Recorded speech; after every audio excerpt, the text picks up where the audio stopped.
स्त्री जात को सिर्फ चरणों की वंदना करता हूँ, और आप भी हमारे लिए बहुत वंदनीय हो।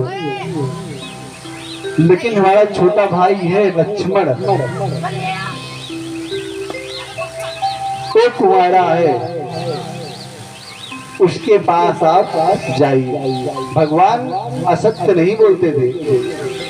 कुमारा का अर्थ तो ये नहीं है कि मतलब वो कुमारा है, जो धरती को धारण कर रखा है वो अर्थात शेष नाग जी है कुमारे। धरती का यहाँ रूप दिया गया, उनके पास जाओ। अब वो क्या जाने अर्थ का उसने अनर्थ बना दिया। गई लक्ष्मण जी के पास, लक्ष्मण जी तो बोली आप बहुत सुंदर हो, कर्पूर की तरह, आप हमसे विवाह कर लीजिए। लक्ष्मण जी पीछे चल के बैठ जा। अब सोच रहे हैं कि इस वन में और सुंदर जो है स्त्री कहाँ भ्रमण कर रही है, कुछ राज तो है। लक्ष्मण जी सावधान हो गए। अब लक्ष्मण भैया प्रस्ताव मना कर दिया कि मैं विवाह नहीं कर सकता। इतने में शकुंतला जो है अपना असली रूप दिखा ही दिया। सीता के पास पहुंची और सीता को मारने की कोशिश किया। सीता के पास जैसे गई वैसे जो है लक्ष्मण ने तलवार निकाला और तलवार से उसकी नाक काट दिया। वो जय सिया राम, जय सिया राम। तलवार से नाक कट गई। अब रोते हुए भैया रावण, भैया रावण, रावण के दरबार में पहुंच गए।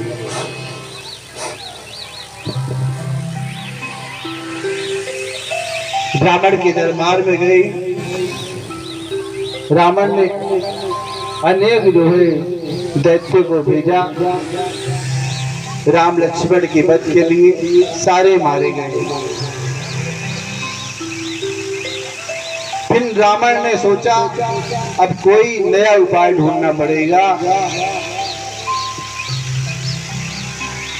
एक दिन मामा मरीच को बुलाया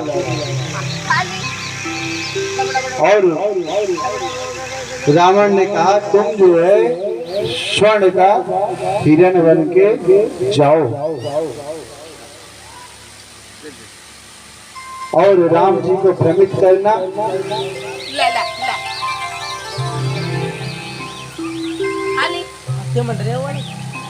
और मैं सीता का हरण कर लूंगा।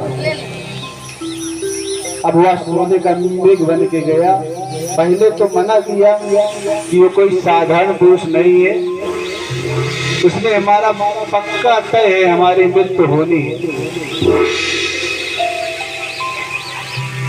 अब रावण ने कहा ये बताओ राम के हाथों मरना चाहते हो कि रावण के हाथों मरना चाहते हो? तो उसने सोचा कि रावण के हाथ मरूंगा तो नरक मिलेगा और भगवान श्री राम के हाथ मरूंगा तो साकेत धाम मिलेगा। बस यही विचार कर वो कुटिया के पास गया और सोने का मृग बनकर टहलने लगा आसपास कुटिया के। और जैसे ही माता सीता वहां बैठी थी उनकी नजर पड़ी किसी इस वन में सोने का मृग। अचंभित हो गई।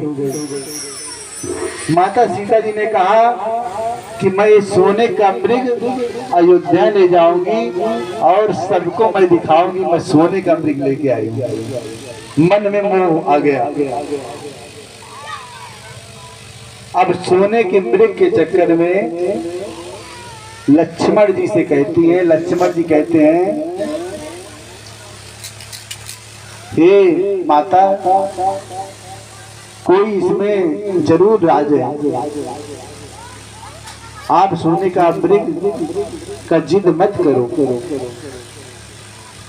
राम जी आते हैं, कहते हैं, राम जी से माता सीता कहती हैं कि हमें तो सोने का मृग चाहिए। राम जी से जब सीता माता बार बार जो है कहने लगती हैं, तो राम जी कहते हैं जैसी हरि की इच्छा, जो होना है वो विधाता ही करेंगे। अब राम जी उस मृग के पीछे चल दिए और लक्ष्मण जी से बताया कि लखन, जब तक मैं ना आऊं तब तक आप अपनी भाभी माँ का ध्यान रखना। लक्ष्मण ने कहा ठीक है भैया। राम जी उस मृग के पीछे बहुत दूर भागते भागते चले जाते हैं और इधर जो है सीता जी का कहती हैं कि हे लखन, हमें भी कुछ अनहोनी महसूस हो रहा है, क्योंकि तुम्हारे भैया अभी तक वापस नहीं आए। अब कुछ ही समय बीता था, वहां पर आवाज आई, हाय लखन, हाय लखन, हाय लखन। अब लखन जब हाय लखन की आवाज है, सीता जी ने कहा भैया तुम्हारे संकट में हैं, जाओ उनकी रक्षा करो आप। लक्ष्मण जी ने कहा नहीं माता, राघव कभी संकट में आ ही नहीं सकते। जो संकटों को हरता है वो कहां संकट में आ जाएगा। फिर भी माता सीता उनको जो है वचनबद्ध कर देती है, तुम्हारे भैया की तुम्हें सौगंध है, तुम्हें जाना ही पड़ेगा।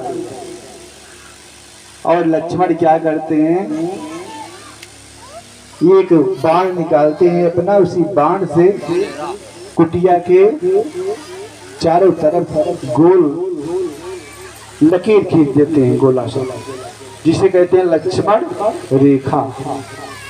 कहते हैं हे भाभी माँ, कोई भी आए आप इस रेखा को पार न करना।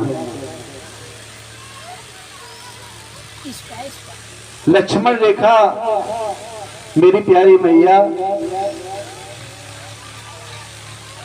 अपने बहनों को भी समझाऊंगा, लक्ष्मण रेखा कभी पार नहीं करना चाहिए।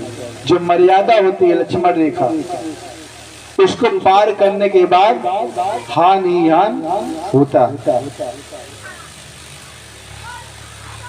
अब इधर रावण अपना वेश बदल के ब्राह्मण का रूप धारण करके कह रहा है भिक्षाम देहि, भिक्षाम देहि। अब सीता जी का इतना कोमल स्वभाव है, वो जो है भिक्षा देने के लिए तत्पर होती हैं। देखती हैं कि एक ब्राह्मण सामने खड़ा हुआ है और मर्यादा भी देख रही है कि लक्ष्मण रेखा है, इसे पार करना भी अनुचित है। लेकिन रावण तरह तरह की याचना करता है।